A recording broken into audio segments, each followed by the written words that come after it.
ఏం జరిగిందని గుడి గారు ఇప్పుడు చెక్కులు పంపిణీ ద్వారా ఏం జరగలేదు, ఎంత మంచిగా జరిగింది. నేను ఎమ్మెల్యే గారు కౌన్సిలర్ అందరూ అదే కార్పొరేట్ అందరూ కలిసి పంచినాం. కాకపోతే ఎవరు కూర్చుని వాళ్ళ సీట్ లేదని చెప్పి ఒక సీట్ వేసే క్రమంలో కొంచెం తక్కువ కావడంతో మహిళలు మాకు సీట్లు కావాలన్నారు అంతే తప్ప అక్కడ గొడవేం లేదు.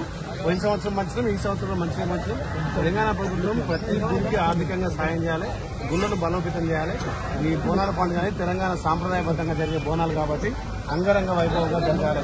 గత ప్రభుత్వాలు ఇచ్చినటువంటి డబ్బులను మేము పెద్ద ఎత్తున మా గౌరవ ముఖ్యమంత్రి రేవంత్ రెడ్డి గారు, అదేవిధంగా ఎండమంత్రి మినిస్టర్ కొండ సురేఖ గారి నేతృత్వంలో ప్రతి గుడికి ప్రభుత్వం నుంచి నిధులు రావాలనే ఉద్దేశంతో అందులో భాగంగా ఇలా చెట్ల పంపిణీ కార్యక్రమం ఇంకా సజావు జరిగింది. ఒక్కరికేదో చేరలేదని చెప్పి మాకు కార్పొరేటర్ కొట్టడం జరిగిందంట కదా, ఇక అది నేను చూడలేదు. నేను చెట్లు పంపిణీ చేసి బయటకు వచ్చేసాను.